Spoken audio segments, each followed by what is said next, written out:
There we go. Sorry, I'm a little bit late coming to the party. Oops. I've been to the physiotherapist today, and I don't know the English name. I think it's menisc. It's menisc in Swedish at least, and I think it's the same in English. My menisc has been damaged on the other side also. I've had damage on both my knees. So I'm not really allowed to sit cross-legged, which kind of sucks. I'm so used to sitting, and for me, it feels really strange. Good evening, Jack. Nice to see you. It feels really strange to sit and meditate without sitting cross-legged. I mean, I absolutely know you don't have to. It's just that I'm so used to it that it's a little bit awkward for me, but I'll get used to it. Like I've said so many times before, the position is not the most important thing when you meditate. There is something to be said for consistency though, because when you keep doing the same thing over and over, then you teach your body and mind that, okay, when I sit in this posture and I do these things, then this is what we're supposed to do. So there really is a effect of repetition that changes how you experience things. How are you today, Jack? Having a good day?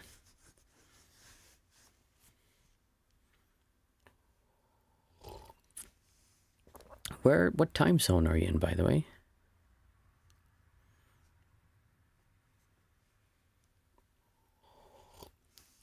I don't know if you realize, but those Q&As are much of the help if you go to. I don't know if you realize, but those Q&As are much of the help if you go to them sometime after the meditation. Oh, thank you. Yeah, I think I said some other time, I sometimes listen to myself speaking because it's always nice to hear. I'm not usually really aware of what I'm saying. I'm just trying to get out of the way and have things come out. 20:06, yeah, time now.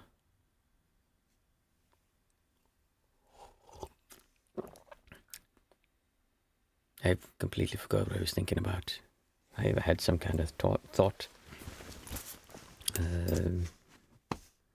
I don't know. It was probably nothing important. But yeah, that's what I was asking. So it's 20:06. You're in Central European time zone, Jack. My 16 to 7 was strictly your.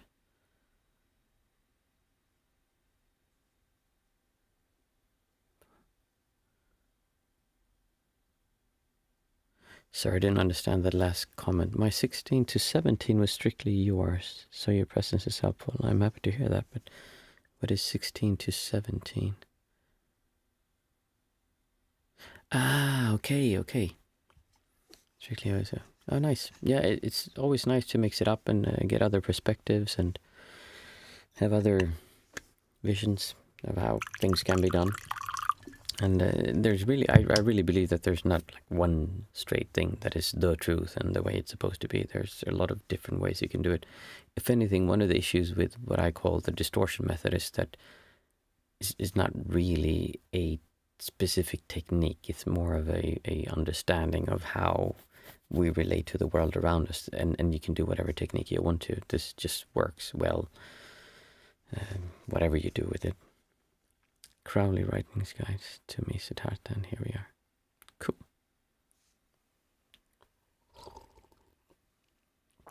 I had some thoughts. What was I thinking of before?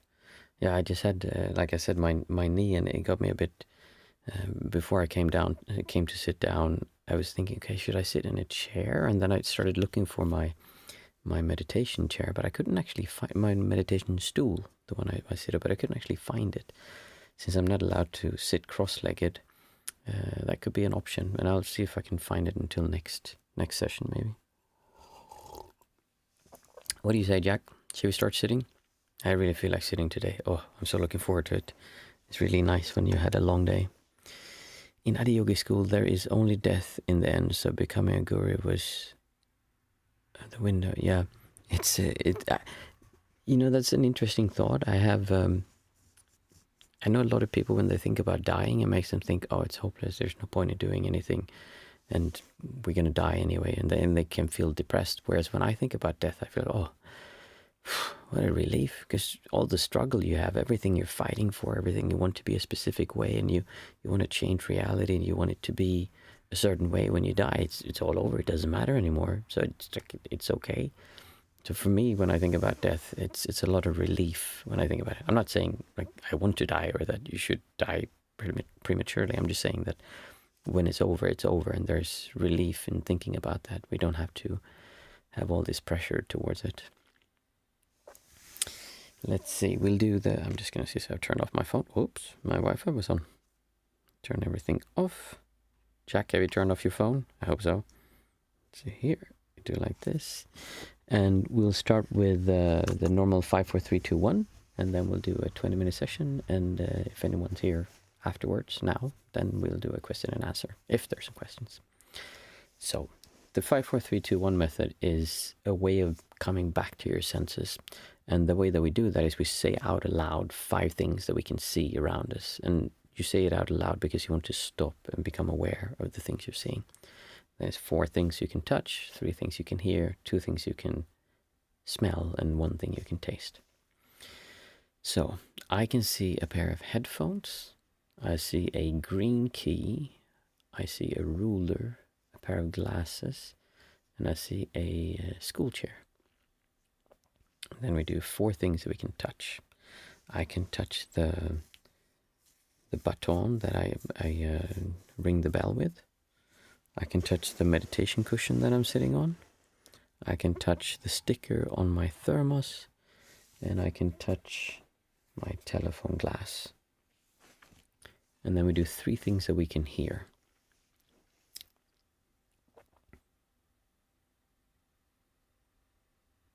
I can hear a car passing by. I can hear the fan from my computer.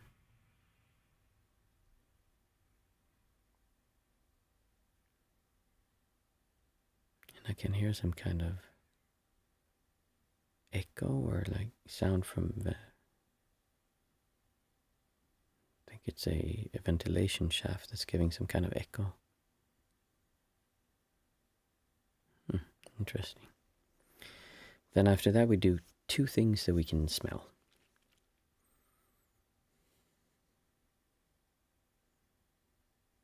So I can smell dirt.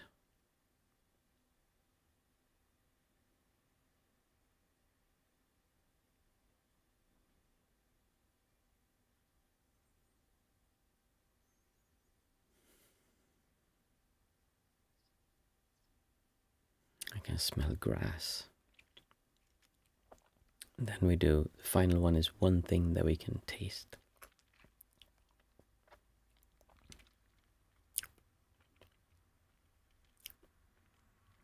I have some kind of burnt flavor in my mouth. I think some kind of spice.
As usual, if you want, you can keep on sitting, or you're welcome to pose a few questions. It won't be too long tonight because I've had a long day. I need to go to bed early.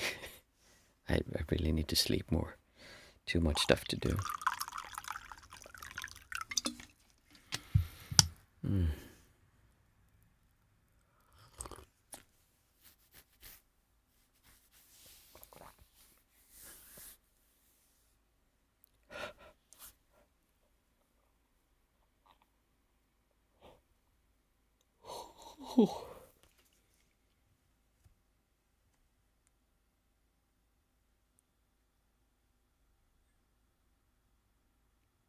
Let's see. Jack is writing. You are right. The more you are reading in the late scriptures, the more complicated things getting. It's like Ananda Pindola and others have made a vow to get as far away from what Siddhartha was teaching when he was alive as they could.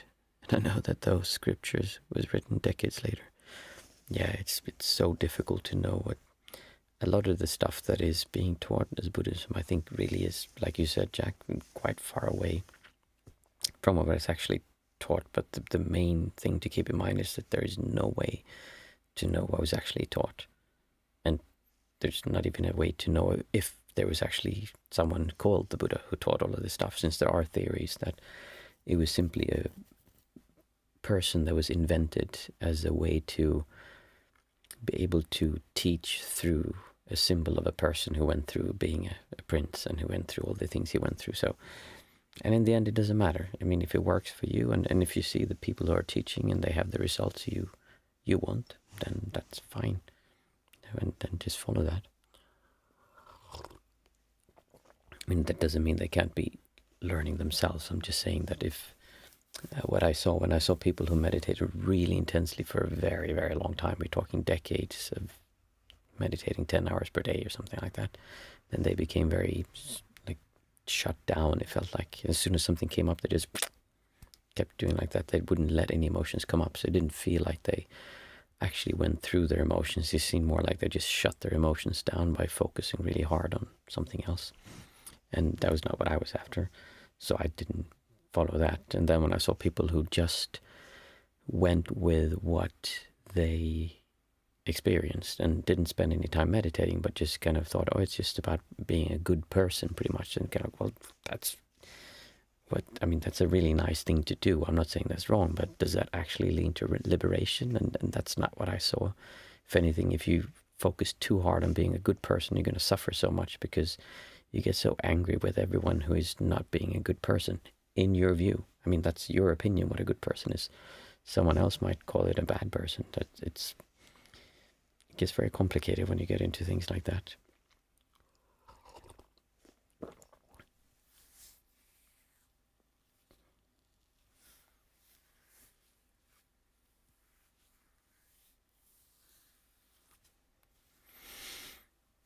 Anyone else has something on their mind they wanted to discuss?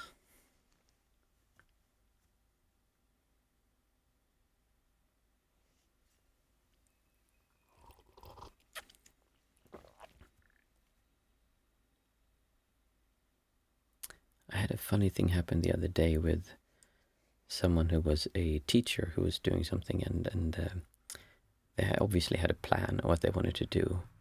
And when that plan didn't work out, they completely panicked. They were so freaked out. It was an incident, and I was kind of involved with the thing that wasn't working for them, and they they got really not angry, just panic. If this isn't work, we just have to give up. It's like, I don't know what you're gonna do, and it's like the world is gonna end. And when you stand on the side, it's quite interesting to see someone who has such a hard idea, like, okay, this is the way we're gonna go, and when it doesn't work out that way, have the whole structure falls down. And that's very easy to see from the outside, but then when it happens to yourself, it's more difficult to see sometimes, because we all have that. We have an idea, okay, I want to go this way, and then keep being interrupted, it goes to something else, or it goes to something else, and that can be really distracting and difficult to deal with. Catherine, hi, nice to see you.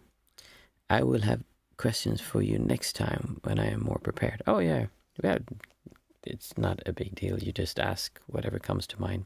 You can ask next time for sure. Turn off the chat limit, would you? Oh, there's a chat limit? Really? I didn't realize I had that on. Jack, are you unable to type? How do I do that? Timestamps, reactions. Thank you for telling me.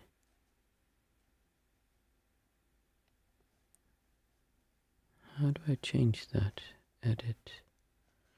I didn't realize I had chat limits. Live reactions. How long do you want participant to wait between sending messages? Slow mode. I don't have that. I don't think I have any chat limit. What does it say, Jack, when you're typing? Because I haven't put anything on my end. At least the thing I think is chat limits, because I remember seeing that.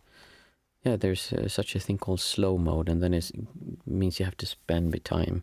You have to wait 60 seconds before your next message. But that is not turned on, so that should not be a problem. Strange. Maybe it's something else. I will look into it until next time.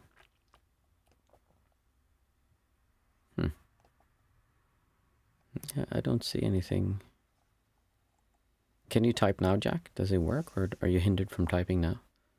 That's funny, because if you are, you can't type anything. It shouldn't be, but I'll have to look into it. Thank you for telling me if that really is the case. I'll go over the settings and be sure that next time we don't have a chat limit, if there is one. Thank you, Catherine. It's really nice to have you here. For me, it's just nice to meet other people and chat, and it's a nice evening thing before you go to bed. I really enjoy it. I love talking about these kind of things. It helps me become clearer in what I believe in and what I teach, because I just have I don't teach from scriptures or things I've read. I'm doing it from how I experience the world and what I've experienced when I practiced. So it's not that I have what should I say, like a rule set or something. If anything, I'm just making up the rules as we go along, and then like, oh yeah, you know what, that actually holds true. But I really don't believe there are any like exactly set rules. Well, maybe there are some things that are quite strict, but like in the end, there's not really. We talked about it last time. I think it was you who asked the question. I can't remember, about the skillful action versus dumb action. It's afternoon here. I'm in Pennsylvania. Oh, nice. Yeah, that's what, 6-7 hours behind us. I completely forgot what I was saying. Anyway, I think that's. I'll check. It seems like Jack has a chat limit for some reason. I'll have to, like I said, look into it, because it's not from my end.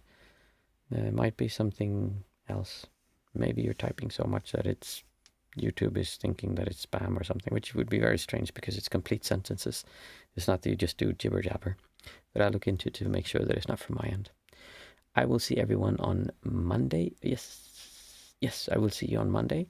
And I wish you all a pleasant weekend, and thank you for sitting with me today. I enjoyed it.